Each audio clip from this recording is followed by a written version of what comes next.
Hi, everyone, and welcome to the next episode of Welln'ish. Feel very lucky to have our guest today. We have Chrissy Weber. She's a Canadian Certified Counsellor. She works in Montreal on the West Island, and she works at the West Island Therapy and Wellness Center, a place that I have definitely visited and recommend to anyone. Chrissy specializes in depression, anxiety, postpartum, and ADHD.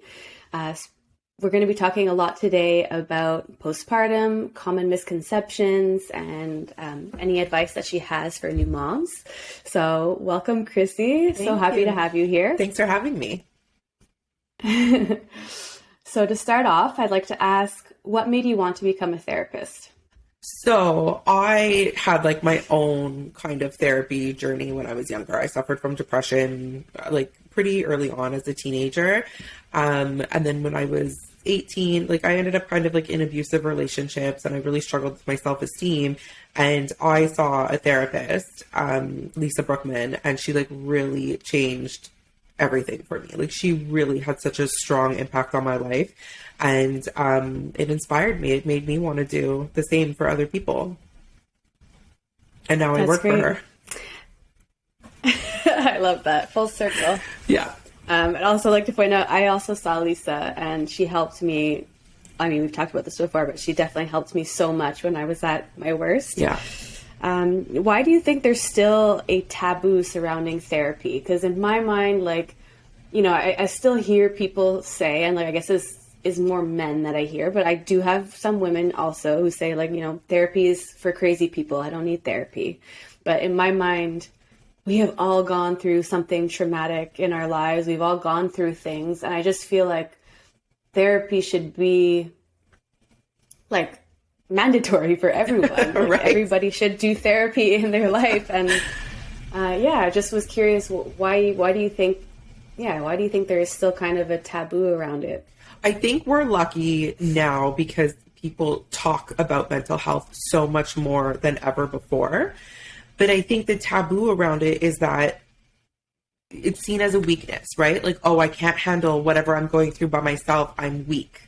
And it's so not, right? It's not about a weakness. We're not meant to cope with everything on our own.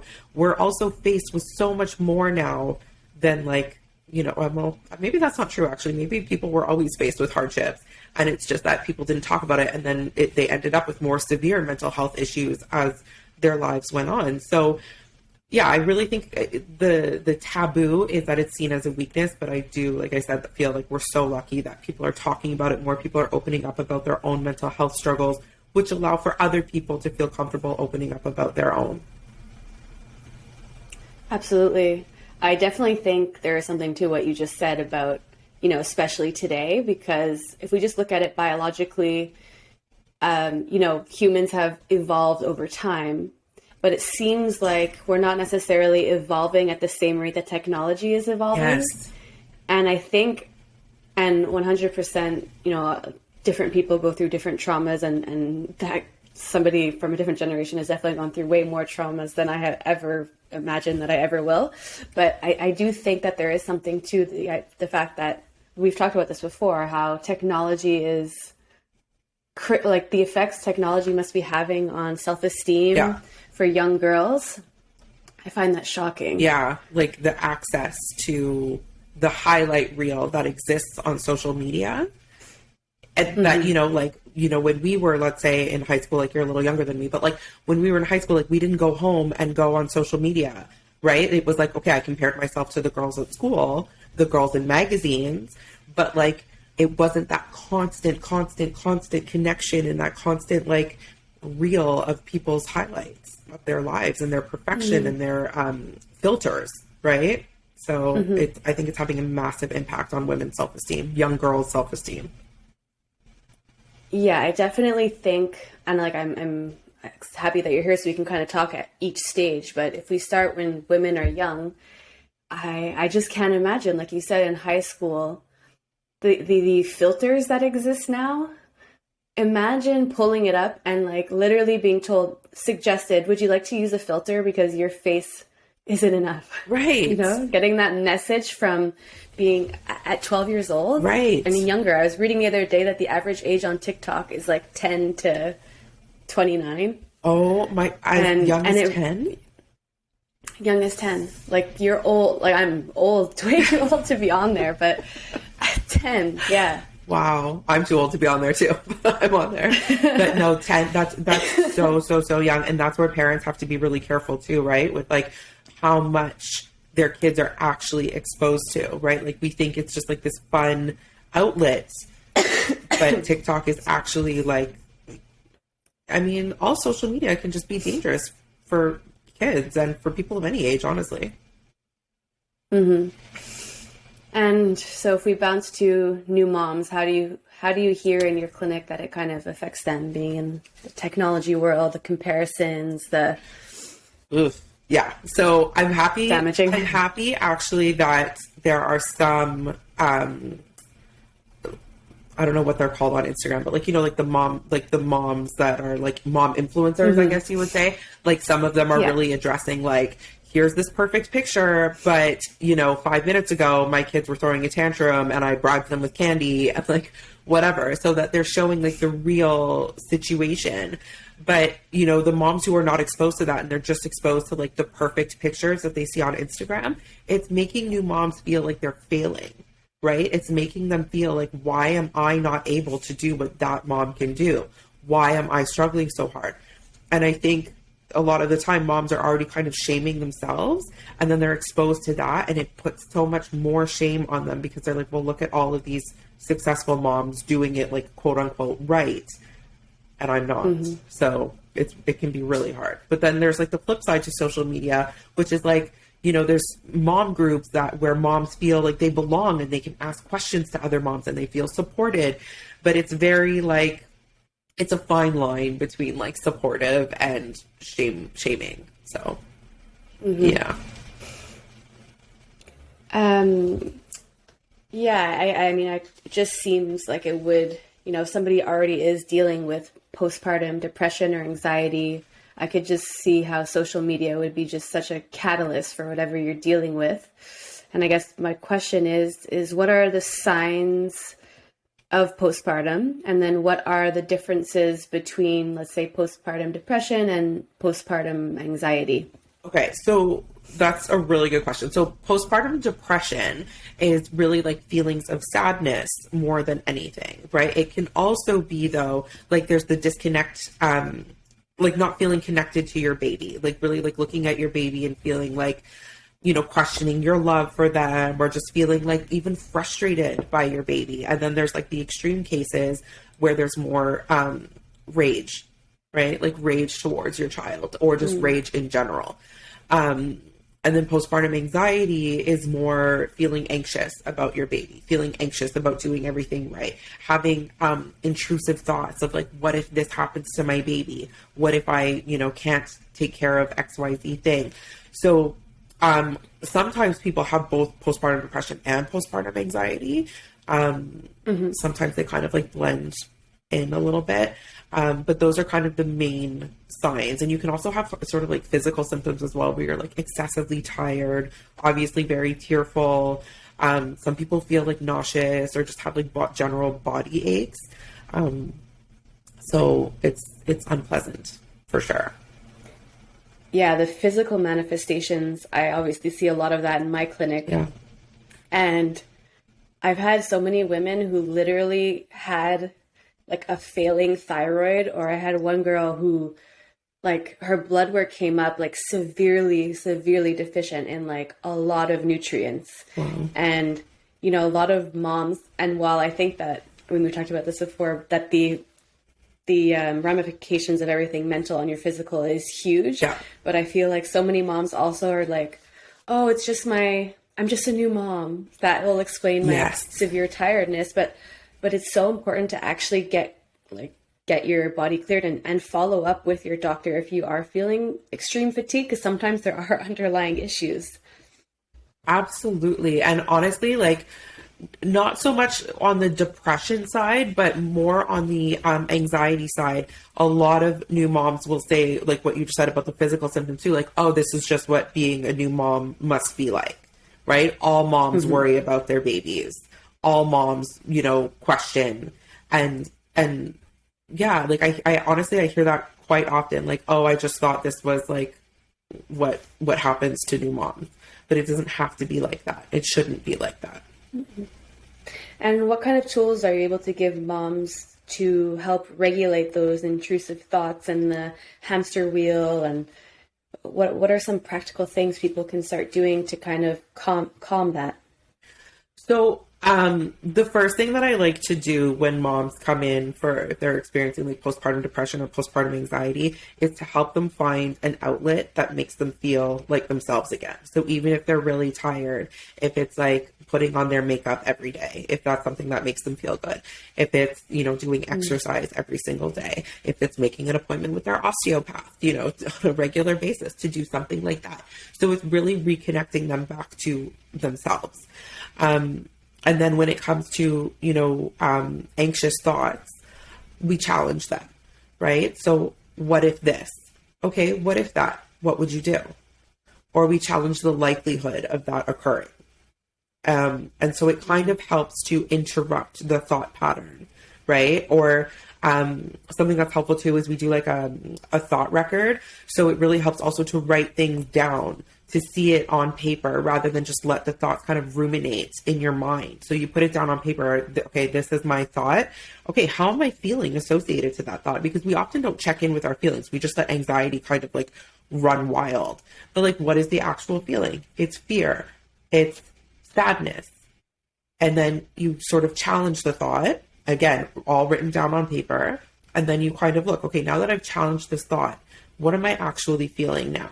And so it kind of, those sort of things where you have to be like really practical with anxiety to interrupt it. But those things over time really help. I think it's really hard to get started, but it really, really helps over time. I also find, because that's something that helps me so much, and as somebody with anxiety, but I also think it's so important for people to also know that it is very hard to detach the emotion. Like I can rationally write down like, I'm trying to think of it. I can't think of it right now, but like, let's say, I don't know, I'm always worrying about people that I love getting into a car crash. So I could write that, and then I know that that's fear, and I can logically see that that's fear, but it doesn't mean that the emotion isn't still there. So that's why I love that you point out that it's really over time, because it's not like they're going to come into one session with you and they're going to be able to just shut off all their emotions, because that's, I don't know, I think, and I don't know if you can talk to that, but I think like the journey or the evolution to be able to like turn down the volume of the associated emotion is very difficult. So the other thing about anxiety is that sometimes we have to learn to sit with our feelings, right? Not just anxiety, but all of our feelings. We tend to want to push away negative feelings, right? Especially anxiety. I don't want to feel anxious.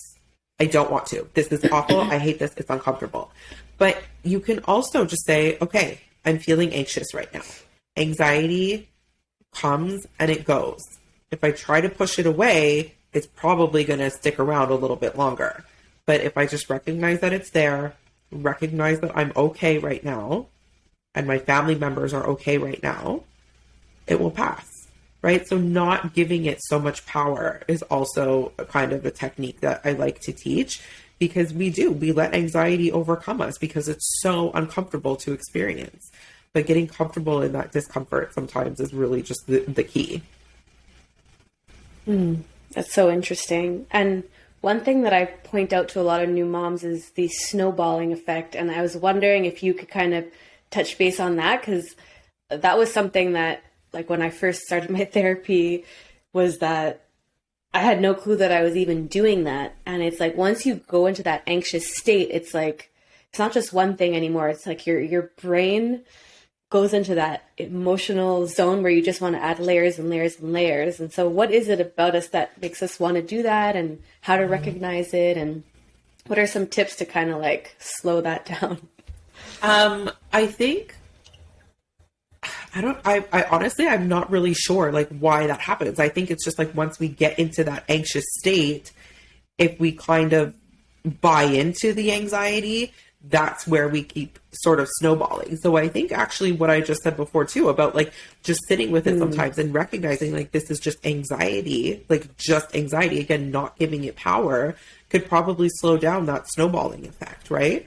And to, again, check in, like if you're anxious about yourself, okay, to check in, I'm safe. I wouldn't say like if you're worried about your family members, let's say, to call and check in with them, because what you do then is you actually feed the anxiety, right? It's like people who have health anxiety and they go and they like Google their symptoms. You think you feel better, right? Because you're like, okay, well, I mean, I don't know if you feel better when you Google things, because sometimes Google says you're going to die and other times it says it's nothing. But if you feel better by Googling your symptoms, I don't suggest doing that, because then you're just saying to anxiety, like, okay, you win. I had to Google this. Whereas if you just say, okay, I'm fine. I go to regular doctor's checkups. I, take care of my health. I eat right, whatever. It's like really just challenging the anxiety, even like personifying the anxiety to be like, anxiety is not me. These thoughts are not me. These are separate from me. So those are kind of ways that I would say you can really like stop that snowball effect. Is just stop giving anxiety that power. And like, again, like I'm saying this, like just stop, like as if it's so easy. It's not. It's easier said than done. But with practice, it does get easier. I think identifying it is so important also, because like we had spoken about it, like just being able to know when my anxiety comes up, like even for me, like I can feel it physically, and it's like I am now able to say like I'm feeling anxious right now. Yes.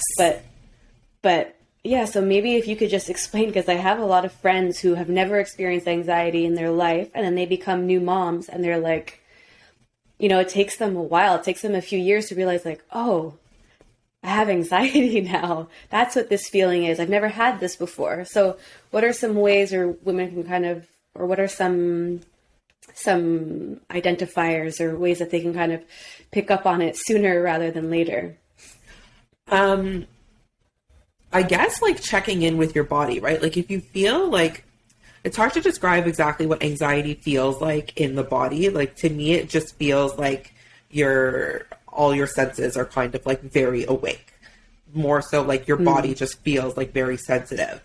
And then those intrusive thoughts, right? Like if new moms are having these thoughts that they've never had before and they feel overwhelming, like that's a sign that you're experiencing anxiety. Like, I think it's normal for new moms to be like worried about their children. Well, all moms are worried about their children. I think that's normal, but to the degree where it's overwhelming, it keeps you up at night. It stops you from doing activities. Like those kinds of things are signs that you're experiencing anxiety that should likely be treated. But yeah, I mean, I think for anybody like because like some people go like years and years and years, like their whole lives never having anxiety, and it doesn't have to be just like new moms, but all of a sudden something can trigger anxiety. So if you're just not feeling right in your body, like I think it's really good to kind of like be in tune with your body and to say, okay, what is this? What's going on? What am I feeling physically? What am I feeling emotionally? What are my thoughts that are going on right now? And again, I love the pen and paper. Write them all down. Look at them. See what's going on, and then reach out for help. That technique really saves me. Like I find once I start with something, like I was explaining, I can just start snowballing, adding layers, feeding into my anxiety. And sometimes I'll have the same conversation in my head over and over and over. And I find the writing pen to paper and like seeing your thoughts and giving them a conclusion. So like, I try to think of something super simple that would make me anxious, but like a lot of the time it's just like everything that I need to do in that day. And it's just like when I can just write the list down. And I think it's like the fear of forgetting something. Yeah. Sometimes too. So I keep repeating it to myself, like, don't forget to do this. Don't forget to do the get the groceries or give the dog his medication or go on a walk. And sometimes just writing it down so that you can visually see that there is an answer, that these things will be addressed, so you can stop the hamster wheel. It's so powerful. Yeah, absolutely. I love and so we're all like on our phones and our laptops and our iPads and tablets and whatever all the time.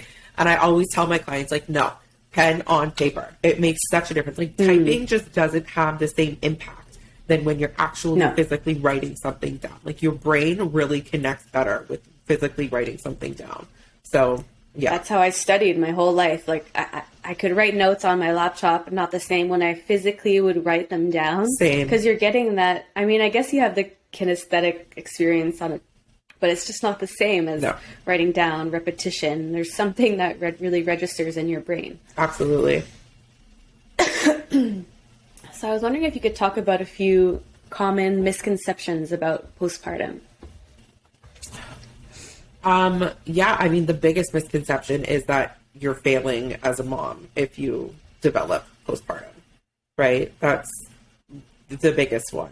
Another is that you don't actually love your baby, that you're not a good mom. You know, those are kind of like the thoughts that most often come with that. And I've not often heard about other people sort of judging the moms with postpartum. Like I don't have that experience. But these are the ways that moms with postpartum depression are really judging themselves. And those are massive misconceptions. Like postpartum depression really is, like having a baby changes your life, obviously, like completely. And some people say like, well, I had my first baby and I didn't have postpartum depression. Why do I have it with my second? Well, because every baby adds a new layer of, I don't want to say like complication, but like it changes your life. Every baby that you have changes your life. Your physical, your body is just like, there's so much more demand on your body, right? If you're caring for a toddler and a new baby, it's a lot. So you're not failing. The way I also see it is like if you look at it like a graph, like, you have baby one and your anxiety levels are here. Yeah. Whereas they used to be here. Yeah. And then now you're introducing another one. So like when you calm down, when you come out of that anxious state, you're not returning back to your baseline. Yeah, that's so true. I always remembered, that visual kind of always spoke to me, like for the importance of therapy is like, you want your neutral to be able to come down and be healing. But if you never kind of address it and you never are able to come back down to what like a harmonious state can feel like, then of course, when you add new layers of demands, baby number 2 is going to feel extremely overwhelming. Yeah, absolutely. Or 3 or 4. Yeah, that's it. Yeah. And like, also we should talk about the fact that like some people are more inclined to develop postpartum depression or anxiety. People who have experienced depression or anxiety prior to being pregnant are more likely to develop postpartum. Also, people with like lower socioeconomic status, fewer social support. Those are kind of like the main ones that would be precursors to developing.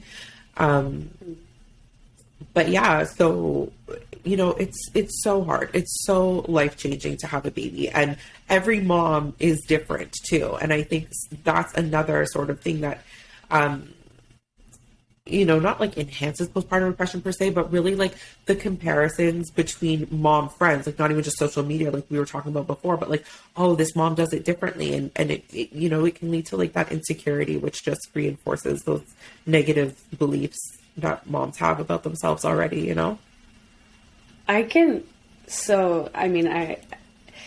know that this is not a comparison. I don't have a baby, but I have a dog. But I think it speaks to like how, so first of all, you grew this baby inside of you. So like it's a human, double, quadruple, million times the love and responsibility. But like I felt so much, I was getting like dog mom shamed right, left, and center. And it really like affected me when he was a puppy. I always felt like I was doing something bad. Yeah. It just always made me think like poor moms who are constantly getting these types of comments. Like I feel overwhelmed talking about it with my dog, but like it's a freaking dog. And women, it's like you're raising a human being to be able to function in society, that it just must be, I don't know, it just must be so hard to constantly hear like in my case, it was like, if his training wasn't going well, or you were doing bad things, it was like, well, have you tried this? Have you done that? Do this, and it just felt so overwhelming. And it's like, all these people think I'm doing a bad job. It's my fault. But like, I just have a hard time even trying to imagine what that must be like the constant reminder that you're not doing a good enough job. Yeah, I think like in some ways people are really well intentioned, right? Like, oh, try this or you should do that or whatever. And it ends up being that like moms who are already feeling insecure about what they're doing are already questioning themselves, because like that's what we do as moms. We question all the time, right? We always want to be doing the best for our kids, but we question that. And so when other people come in with like suggestions or, you know, again, like well-meaning sort of, it just makes us feel like really worse. Yeah, honestly. it's like you don't realize the amount of like negative self-talk I'm already giving myself for this situation not being perfect. And now you're going to say that. And it's just like, I'm already here. You adding that, just that small little thing to validate my own fears is so overwhelming. Yeah. And that's why I tell a lot of moms, like, you know, even the moms that aren't like experiencing postpartum depression, it's like, you're doing your best. And it's true. Like, we're all just out here doing our best. And like, you feed your baby organic food. I fed my baby, you know, the pouches from the grocery store. And like, it just is what it is, right? Like, we're doing our best. I don't have time to like make organic food from scratch. And nor do I have the will to, honestly. But like, you know, it doesn't matter what the other moms are doing. It doesn't matter what worked for another mom, right? If you're doing your best, if you're doing what you can, if you're trying hard, just keep doing that. And it's going to be good enough. Your baby's going to be fine. You're all doing a great job. Yeah. Go moms. Yeah. So I'm curious, what made you want to work with women specifically, and kind of how did your career evolve, and what pulled you in this direction? I just related really, I mean, obviously I'm a woman, so I related like very strongly to like, I just saw like such an issue with self-esteem in women. And I was just like wanting so badly to be the person who could help them the way that Lisa helped me. And I actually, you know, like you know this, I didn't start as a therapist. I was originally a life coach because I thought there was such a strong like limitation on what therapists could do. And there was like this like professionalism about them that like I could never achieve. So it's like, I have to be a coach. And then like I got to help a lot of women through coaching, but I was like, I can do such deeper work if I'm a therapist. And so I went to get my master's degree, and now I can work, you know, like I personally, like, I don't feel like I was qualified as a coach like I am now to really help people. But yeah, I just wanted to help women feel good about themselves the way that Lisa helped me feel good about myself. I think that all women should believe in themselves and believe in their abilities and believe that, you know, just because you're not doing what somebody else did, like you're on your own path, and your own path is good enough, and you can achieve anything that you want to. But if we don't believe in ourselves as women, and like truthfully, this is like the same message for men, but like, you know, girl power here. Like, if we don't believe in ourselves, no one else is going to do it for us, right? No one else is going to do it for us. And it doesn't matter if, you know, 1 million people on the street say you're beautiful. If you don't believe yourself that you're beautiful, it doesn't matter what anybody else is going to say. It's the same thing about if you're smart, if you're funny, if you're capable, if you're whatever. If you don't believe it about yourself, no one else telling you is going to change that. So I really thought it was so important for women to believe in themselves. And I love just being able to help them do that. And like, I work with men a little bit now as well, but women are still like my main focus. Love that. Yeah. Yeah, I definitely had the same feelings for wanting to work with women, for sure. Yeah. So you and I have talked about this a few times, is that, like, how do you take, because I do have a lot of therapists who will listen to the podcast, how do you take care of yourself? How do you, I'm sure you've gotten some training, how do you take care of yourself to help? Because hearing people's hardships day in, day out, I imagine can get very difficult, and we've talked about this before, I kind of have the luxury of having the medium of my hands to be able to help people. But for you, it's very like cognitive, and your brain is always on. And so how do you take care of yourself, and how do you take care of yourself, and how do you create that kind of barrier to protect yourself? Yeah, so self-care is so important when you're a therapist, and actually, like, it's part of, like, when I was getting my master's degree, like, we had to do, like, significant work on making sure that our self-care was on point. And so for me, that involves going to therapy on my own. So I also have a therapist. I see her every, like, 2 to 3 weeks, and it just lets me kind of, like, talk about my personal stuff, talk about things that were really hard at work. And then at the West Island Therapy Center where I work, we have this really great system where we do supervision every, basically once a month, but ultimately there is a supervisor who's available to us every Thursday so that we can go and talk about like our difficult cases or anything like that. So that is really helpful in terms of self-care and in terms of like, just handling like what can be really difficult emotions that, like we're holding space for people to have really big emotions. So that means that we sometimes take them on. And so it's a great way to kind of offload those emotions. And then I'm also sort of very firm on boundaries, right? Like I don't work more hours than I feel capable to work. Like I have 3 young kids that also need my attention. So, I limit my work hours. I come and see you because it makes me feel amazing. And I just do like, I'll get my nails done. And that to me is like, and I hate saying that because I'm like, ugh, that's such like the like, oh, self-care, go get your nails done, get your hair done. But like sometimes self-care is like really like having a bath, going for a walk, reading a book. So for me, it depends, but I really like, for me, the therapy and like doing the things that make me feel good, I make them a priority. Because if I'm not taking care of myself, I'm not taking care of my kids, I'm not taking care of my clients, I'm not taking care of the rest of my family. So I'm just really firm on my boundaries of like me time is important. Love that. Yeah. So important. Yeah. You do that too, right? Oh yeah. Yeah, I definitely feel also like as I've evolved as a therapist, when I was a student, and we used to see heavy cases as students. Anyone who's gone to CAO knows, like they say, you'll see everything, like you'll see everything. And it was never a light, easy day. And I feel grateful, I guess, that my clientele now is like, I guess much, I don't know how to put this, but I have a much easier clientele.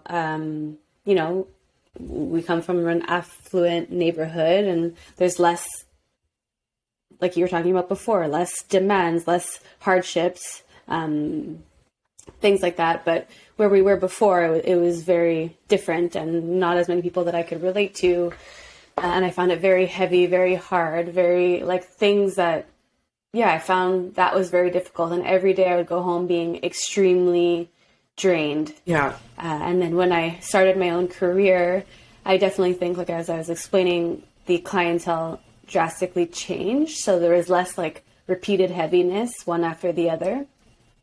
But at the same time, I also feel like the more experience you get, the more capable you are of putting up that boundary. Like I don't feel like when people are telling me their hardships, I don't feel like I want to cry anymore. Right. I feel like I can kind of be strong for them. Yeah. Whereas that was not the case at the beginning. Right. But I think that's also part of self-care, right? Like referring out cases that you feel you're not qualified for, or that you feel are too heavy for you. Like I've definitely done that too, where I'm like, listen, this is not my area of expertise. Because like, again, if you're not taking care of yourself, you're not going to properly take care of them. If you take on this case that you're not prepared for, you're not going to give your client the best service. You're doing them the proper service, them and yourself, right? To refer out to someone who's more experienced or who specializes in whatever their case is. Like it's important. Yeah, we talk about that a lot at Vitality, is like the patients who drain you, refer out, because it's going to be hard on your day. The patient's probably not getting what they're wanting, and what we find a lot of the time is that one person who is hard for one therapist is not hard for the other. Right. So there's somebody out there for everyone, and it's just finding the right fit for you. Yes. Actually, that reminds me, like, what I was going to say before, where I thought like therapists had this like professionalism. Like, of course, therapists have a professionalism, but I can still have like my personality and be who I am and still be a really good therapist. Whereas like some therapists prefer to be like very, like not animated, I guess we can say, in their sessions, because that's their personality. And so when I learned like it's okay for me to be me and to like, be my outgoing like self, I was like, okay, I can be a therapist and I can still be me. And like you said, like there's going to be a fit, right? A good fit. And some people are going to come and see me and they're not going to like me. They're not going to like myself, and that's okay. Everybody's entitled to go and see, the person that is the right fit for them. Absolutely. I'm just so not surprised that you ended up being a therapist, because when I just think back to our early gym days, it just seems like you're just such an approachable person. Oh, thanks. And it just seemed like people would gravitate to you with their, not necessarily their problems, but like everything, but it was just seemed like everybody was comfortable talking to you. Everybody knew you. I always admired that about you. So yeah, and exactly what you said. I think it's so important, especially with therapy, because it is really just like verbally, like how you're meshing with someone, to try different therapists. Like I've told you this before, I started with Lisa, and then for different reasons I had to like try elsewhere, and it just never had that same click. And so for anybody who's tried therapy and I don't want to say didn't like their therapist, but didn't get what they hoped they did, try another one. Yes. Because it's such a personal session. Yes. And yeah, it's so true, because people will go and they won't click with their therapist and they'll think, okay, well, this is what therapy is and it's not for me.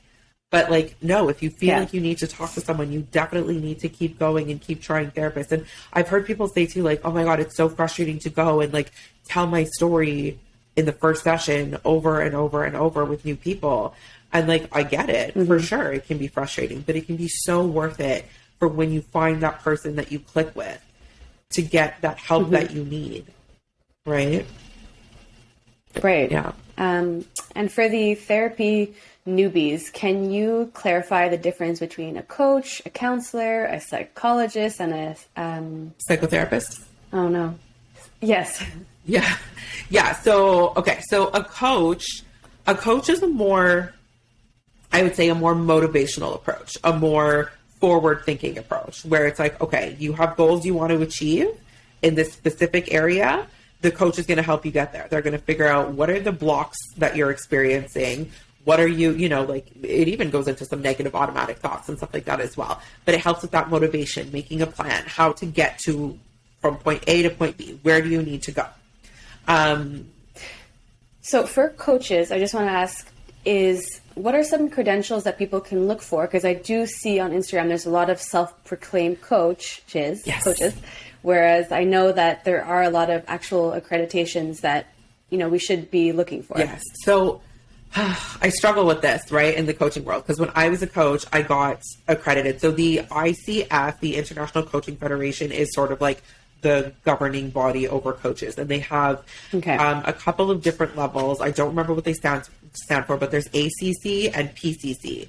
PCC is the higher level. So those are accredited coaches who have been through the training. So this is the thing, like I struggle with this because like I think it's important to go and be certified as a coach, just like ethically. But at the same time, I've seen some coaches who are not certified doing amazing things with their clients. But I think in a way with coaching, it's kind of like therapy, right? Like if you go and see a coach and you're getting what you need out of it, like, and you're not talking about the deep stuff, like therapists, obviously, like you absolutely need to be qualified to be a therapist. But if you're getting what you need from a coach, you're getting that motivation, you're getting to your goals. Like, I think if it's the right fit, it's the right fit. But ultimately, if you're looking for someone who is accredited and certified, you want to look for somebody who's ICF certified. So either with the ACC or PCC. That would be the most like ethical, I guess, route. And then, I'm sorry, and then counselors. So I am technically a counselor. I feel like I don't do much different from the psychotherapist. It's just that my degree, like my master's, is in counseling psychology, whereas people who are psychotherapists would have degrees in like either a master's degree in psychology, or they're social workers, or they've moved from counselor to psychotherapist because they've done extra trainings, they've done more client-facing hours, that kind of thing. And then psychologists have PhDs, so they're doctors of psychology. And then there's also the level which is psychiatrist, and psychiatrists are mostly, are the only people who can prescribe medication, besides doctors, obviously, but psychologists cannot prescribe. And so psychiatrists, they're the ones who have gone to med school. Yes. Right. Yeah. So ultimately, like, you know, there's the levels, but, you know, again, you might click with a psychologist, you might click with a counselor and get exactly what you need. It's really, you know, I don't want to negate the levels of training. Those are obviously very important, and they matter. But some people can, you know, get just as much help from a counselor as they would from a psychologist, because ultimately talk therapy is talk therapy. Mm-hmm. I just wanted to touch on what you were talking about with coaches, mm-hmm. because I do find that there are some trends out there that can be damaging. And I think you and I have talked about this before, and it's the whole, like, you know, how do I say this without being offensive? The whole like world of like meditation, or like, you know, these spiritual gurus who just tell you like mind over matter over everything. Yes. So I think that's what kind of triggers me online. And I find that can be really damaging. Like, you know, telling a woman who's in an abusive relationship, it's fine, just choose. And I'm watching the show We Crashed, okay, about WeWork, and it's Anne Hathaway, and she's kind of like this person who gives this, like, she tries to bring soul to the company, and she tells people like, I believe you choose your own thoughts, and I just choose to not like recognize any of my negative thoughts. And yet you can kind of see her life crumbling, right? And she's not doing anything about it because she's just like, I control my thoughts. And I just don't think it's that simple. Yeah. So, I mean, I think there is absolutely a place for meditation in therapy. I think it can be very, very, very healing. But I also think, you know, meditation isn't going to work if, you know, you have intrusive thoughts all the time, right? Like, likely you won't even be able to meditate if you struggle with intrusive thoughts. And like the same thing, if you struggle with self-esteem, like sometimes you need to talk about the root of your issues. You need to talk about like the contributing factors to your issues. So I think meditation is a good complementary practice to therapy.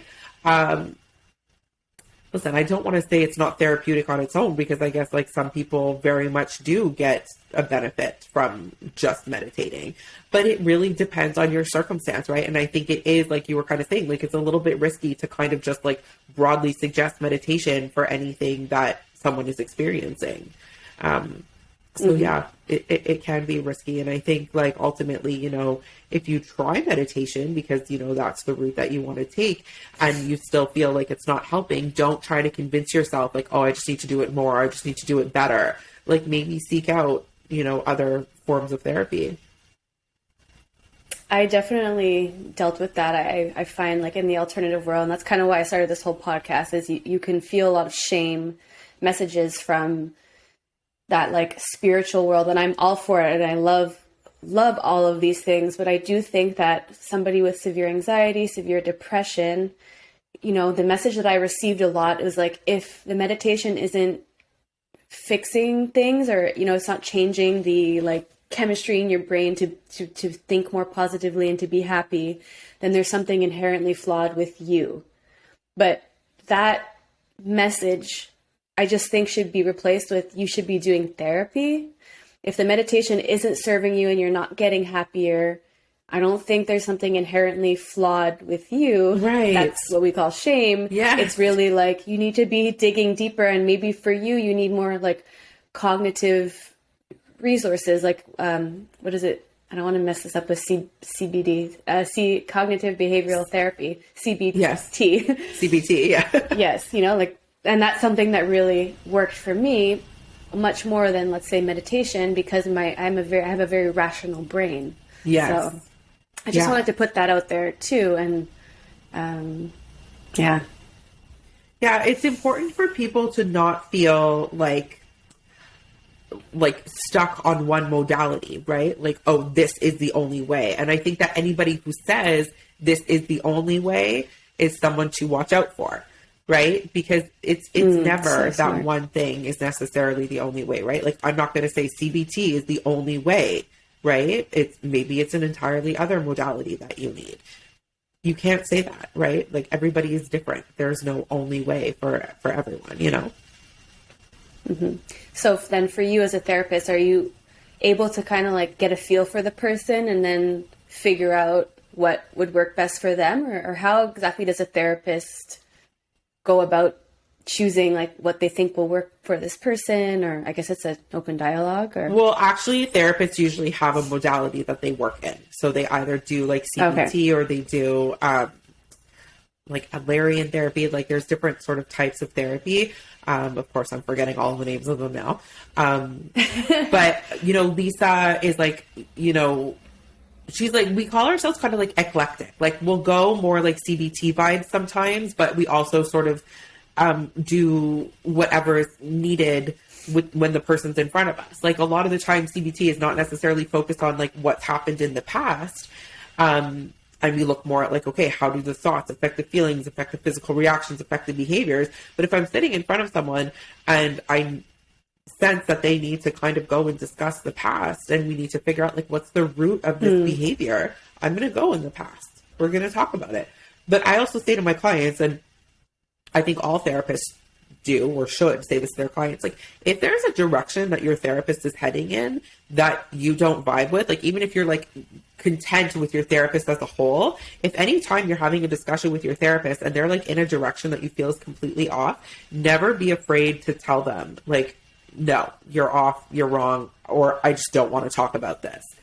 And, the therapist should go with what you say. But yeah, we don't decide a modality based on like who's in front of us. We usually have like a modality that we work with, but we vary based on who's in front of us, for sure. Okay. That's definitely so important to hear. And I'm glad you brought that up, that you can have control in your session. So I know we're running out of time. Yeah, there was one topic that I really wanted to ask you about that I forgot to bring up when we were more on this topic, but okay. Sorry, your video was the same. Sorry, we had like a little lag. Yeah. So what I wanted to ask is that what I hear a lot about, and actually I did a whole study on stress, and one of the number one stressors are relationships. And a lot of the time that is the partner, especially for new moms, is like what I hear often is like new moms really feeling disappointed with their partner. And that's a major stressor, when they first have their baby. So I was wondering, do you do relationship counseling, or what are some kind of advice for how women can like bring this up with their partner? Is it common, and how can they address it? Like, is the only solution that they need to come as a couple, or? No. So first of all, I do work with couples as well, but I think like, what I'll say to new moms is tell your partner what you need. Tell your partner how you feel. Just be really honest with them and set your expectations really clearly for them. Because a lot of the time, I think men feel really helpless after a baby is born, right? And they watch their partner going through like all of these like physical changes, these emotional changes. They're seeing things they don't know necessarily, like unless they've been educated prior, like they don't know what signs to look out for in terms of postpartum depression or anxiety. So they start to get overwhelmed. So I tell new moms to just be really clear with their partners. I need to shower every day. I need a half hour to myself every other day. I need you to take the baby for X amount. Just be really clear, whatever it is. I need to eat a hot meal every day. And that expectation allows the partner to kind of like live up to the expectation, to not fail. Whereas if they're just trying, we kind of just think like, oh, my husband should know what I need him to do. Well, then you grow resentment, right? But I will be honest and say, like, and I've heard this from like tons of moms, like that first year, usually after you have a baby, will challenge your relationship more than any other time in your life, probably. And so some couples do come, like sometimes it's not even like somebody's experiencing postpartum depression, which I should mention, men can also experience postpartum depression. Okay. Yeah. So, but yeah, sometimes it's not about somebody experiencing postpartum depression, but really just like the couple is struggling, and they will come in for couples therapy. And it's just about like sort of talking it out and talking about like, what are your feelings? What were your feelings during pregnancy? What were your expectations? How did you, how do you need to move forward as a couple?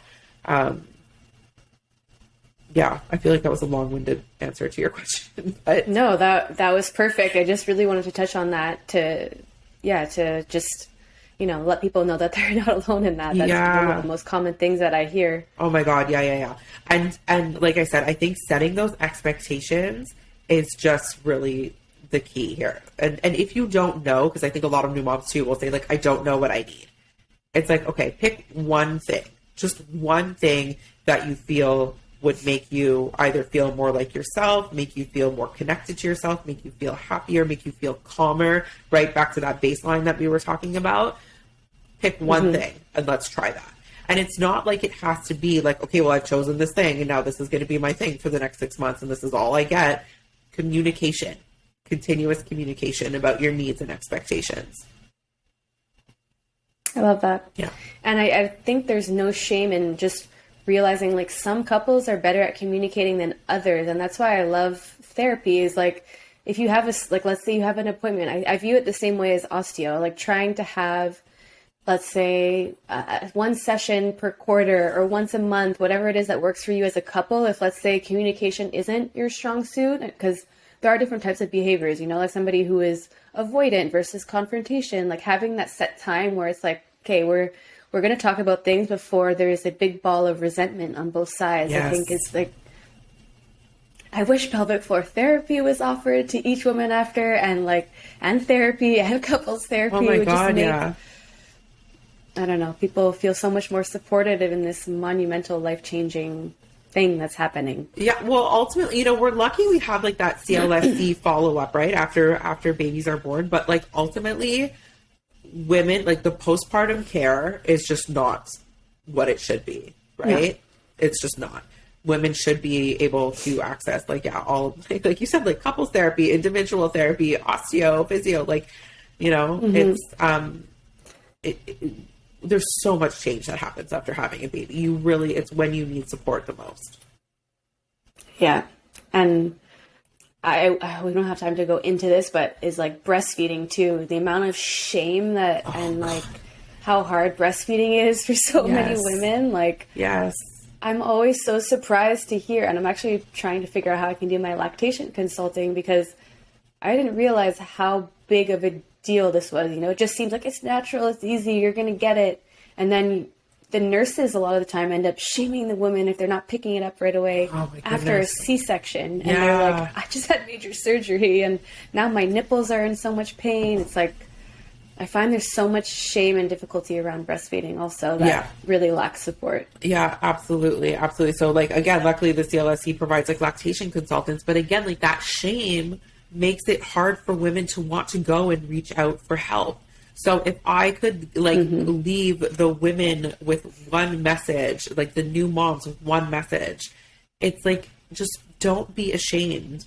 Whatever you're experiencing, just reach out for help if you need it. Don't suffer in silence. Don't suffer alone. Ask for help. Mm-hmm. And how can women reach you if they'd like to book a session with you or someone at your clinic? They can call. So I always forget exactly what our website is, if it's witwc.com, but either it's the West Island Therapy and Wellness Center in the West Island. Our phone number is 514-696-0948. So you can reach me there and I'd be happy to help anyone who needs the help. She's amazing. Do it. Thank you. I just wanted to ask the one last thing is, where is it located on the West Island? Because I know you guys just moved. Yes, we just moved to a beautiful office. So that's another one of Lisa's talents is her interior design. Oh my goodness, our office is stunning. We are on St. Charles. I believe the address is 3535 St. Charles. This is terrible. I'm not sure of our exact address, but I can tell you that if you know where the RBC is on St. Charles, like where Premier Moisson is and Dagwood is, there's this pink building above the RBC. Yep. We're on the 7th floor. So right there, sort of very central West Island, easy to access. In Kirkland, right? Yes, in Kirkland, exactly. Yeah. Yeah. Perfect. All right. Thanks. Well, thank you so much, Chrissy. Thank you. Have a great rest of the day. You too. Bye. Bye.